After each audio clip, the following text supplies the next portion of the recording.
Eu sou Patrícia Lins, psicanalista, e esse é o meu canal no YouTube. Sejam todos muito bem-vindos.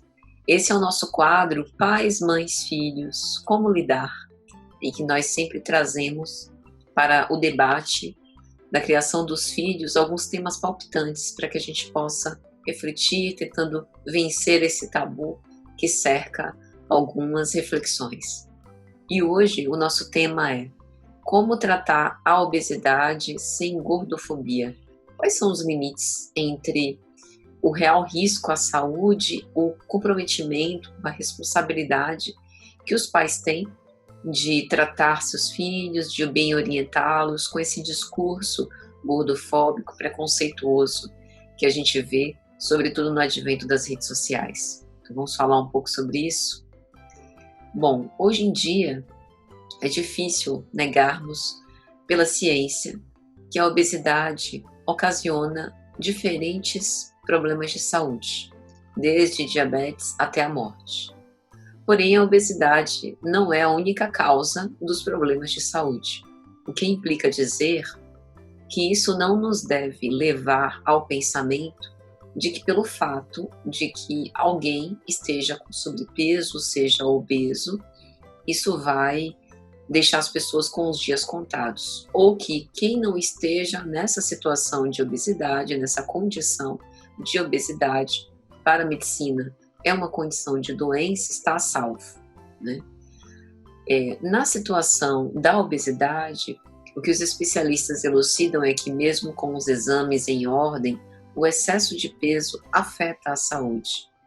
Porém, nada disso justifica discriminar, fazer pouco caso, ter preconceito ou trocar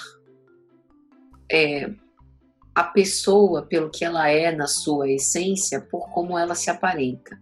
Ou seja, desfazer de uma pessoa por ela ser obesa, até porque a gordofobia, como se diz, também abala o bem-estar físico e mental de todo aquele que passa por esse tipo de condição. Então a gente observa que a obesidade, por vezes, é utilizada como uma espécie de carimbo de doença, o que traz um peso superlativo para quem lida com esse problema.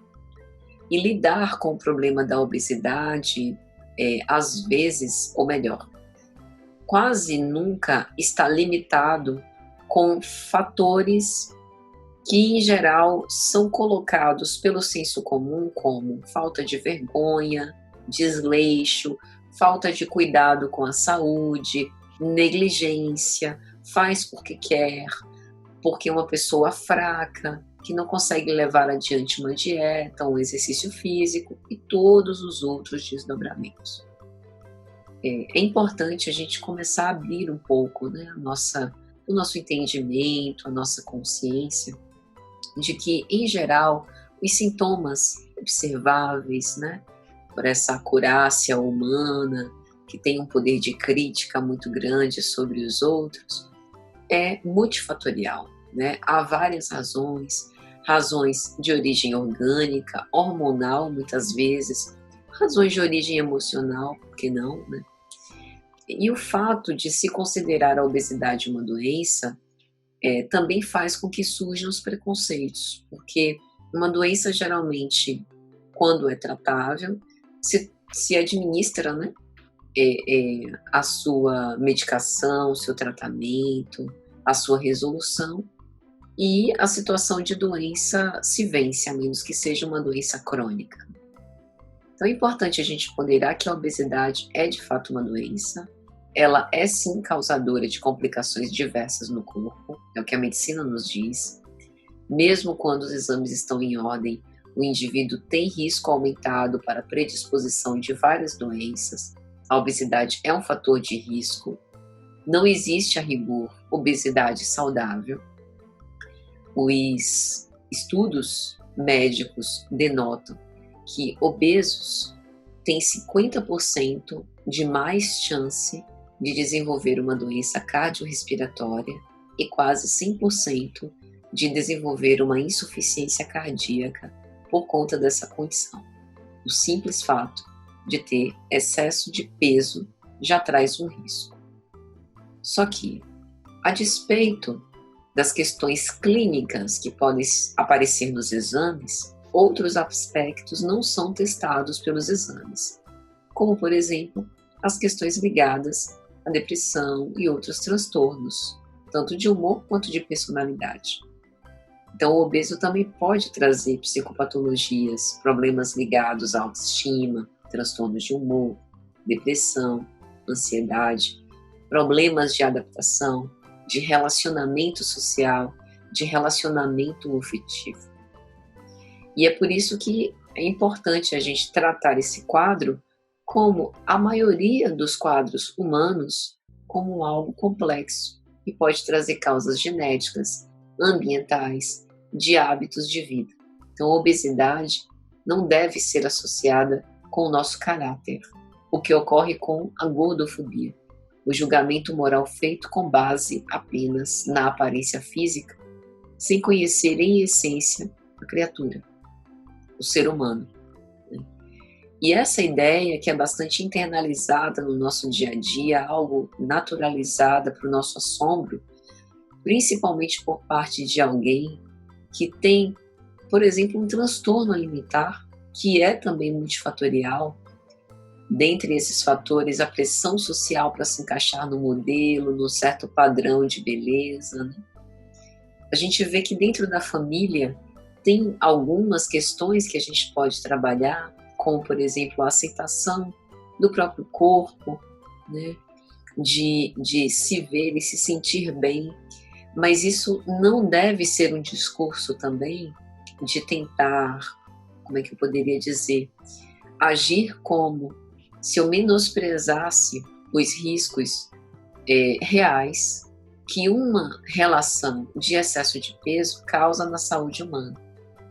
O ser humano, ele transita em variações em termos de corpo, de aparência, de peso, de tamanho, de comportamento alimentar, a depender da sua idade, das coisas que viva, das suas dinâmicas na qual está incluído, né?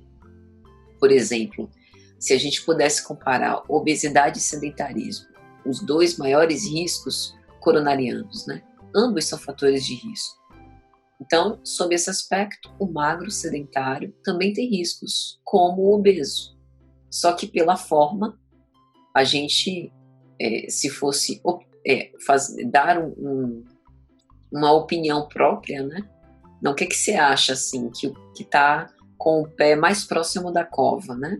O magro sedentário ou o obeso? Ah, sem dúvida é o obeso. Então, é importante que a gente não caia na generalização, mas que, ao mesmo tempo, como pais, cuidadores, pessoas de referência para essa criança que pode enfrentar essa questão de excesso de peso, que ao mesmo tempo que a gente a ajude e funcione como rede de apoio para ela se aceitar, que a gente também ofereça recursos para a saúde. E saúde tem um conceito amplo, abrangendo as diversas dimensões humanas, principalmente a saúde física, né? Porque nós habitamos esse corpo.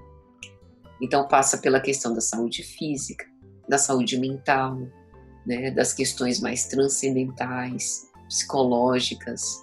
Então a gente precisa pensar no indivíduo como um complexo humano, como um todo, de um modo mais integrado. E é importante ouvir também o nosso próprio corpo, que ele dá sinais, ele apresenta os limites impostos pela natureza, que muitas vezes a gente desrespeita. A gente está morto de sono, extenuado, mas colocou na cabeça que tem como objetivo ser aprovado em um determinado concurso e a gente vai enveredar a madrugada estudando, tomando energético, ou seja lá o que for, para a gente se manter ligado. Então, isso é um desrespeito, é uma transgressão aos limites impostos pelo corpo. A compulsão alimentar pode também ser lida como um sintoma de uma demanda anterior, né? Em que a compulsão visa dar uma resposta, dar uma resolução para aquele vazio que se estabeleceu, aquela necessidade de satisfação que se interpõe como real da qual eu não consigo fugir. Então, dentro desse contexto, se ouvir, sem necessariamente buscar apressadamente tamponar as minhas dores emocionais ou verificar outras saídas, é importante. Tem um filósofo, Maurice Merleau-Ponty, que no século XX foi um notável filósofo francês, que ele descreveu a fenomenologia da percepção. E nessa obra ele retoma uma questão antiga pelos filósofos sobre a relação da nossa alma, do nosso corpo, da consciência com o mundo, do homem com a natureza. E a pergunta que Merleau-Ponty faz é: quando nós estamos no mundo, ainda sem uma ideia concebida, o que influi mais? A percepção que nós temos das coisas, a maneira como chegam a nós pela sensibilidade, ou o nosso pensamento prévio, já elaborado acerca das coisas? E ele chega à conclusão que desde a psicologia infantil, a percepção do mundo é o nosso primeiro contato com as coisas e com os outros. Então, ele se coloca numa posição do meio entre o subjetivismo filosófico e o objetivismo científico. Nos lembra que nós somos uma consciência, mas não uma consciência cognitiva pura. Nós somos uma consciência encarnada no corpo. Que o nosso corpo não é apenas um objeto frio, analisado de longe como é um objeto de estudo das ciências, mas é um corpo humano, vivo, habitado, animado por essa consciência. Que nós não somos pensamento puro, mas nós também somos um corpo, mas não somos uma coisa, porque também somos uma consciência. Então ele ajuda para que a gente possa se perceber mais que um corpo, mas também um corpo, né? Ou seja, o meu corpo também é a forma como eu estou no mundo, através do qual eu sinto o mundo e eu consigo interagir com o mundo. E a autoimagem pode ser completamente diferente do corpo real. Então é como se estabelecesse um corpo psíquico, ou a imagem do psiquismo do meu corpo, com base nas impressões, nas repercussões emocionais que eu tenho em habitar esse corpo que também é animado pela minha consciência. Então esse aparato não é apenas físico, mas é psicofísico biológico, através do qual nós vivenciamos o mundo de uma forma direta, que são as mediações da percepção. Então, o nosso corpo é a nossa forma de estar no mundo, antes que a gente tenha uma elaboração intelectual. É algo através do qual nós sentimos o mundo. Por que eu digo essas coisas? Porque quando a gente sustenta um discurso de precisamos ensinar as nossas crianças para que elas possam se preservar contra abusos sexuais. E aí a gente ensina as crianças que o corpo é dela e que ela não precisa se sentir incomodada, constrangida, envergonhada por outra pessoa invadir certas regiões do seu corpo, que inclusive são regiões íntimas. É ela quem deve definir os limites até onde ela gostaria que não fossem ultrapassados, para que ela se sinta confortável no contato com o outro. Nós temos tanta naturalidade para falar disso, né? Para que a criança possa se sentir bem com o seu corpo e não se sentir agredida pela forma como o outro lhe toca. E por que a gente não traz a mesma naturalidade quando a gente fala sobre constituições diferentes do corpo, que beiram em aspectos de saúde, da forma como eu me vejo, se eu me aceito, né? Ou se eu busco corresponder a um ideal para ter aprovação. Então, deve haver a mesma naturalidade. Merleau-Ponty também nos elucida que se a gente quiser retomar a origem do nosso conhecimento, a origem do nosso modo de existir, nós precisamos voltar a esse estágio de percepção. Olha a importância do corpo. Então, o ser humano nasce começa a fazer sua elaboração psíquica, começa a perceber. E com a intenção de se perceber, intui algo sobre si, imagina algo sobre si. Será inclusive capaz de se descrever, e ao mesmo tempo que se percebe, percebe o outro, as coisas e o mundo. Então, fazendo uma aproximação com a psicanálise, para Freud, o corpo também não se reduz ao puramente orgânico. É o lugar do qual emergem as pulsões, funciona como meio para se chegar à satisfação, obter o prazer ou desprazer. O próprio corpo egóico tem um protagonismo na função central de elaboração do aparelho psíquico.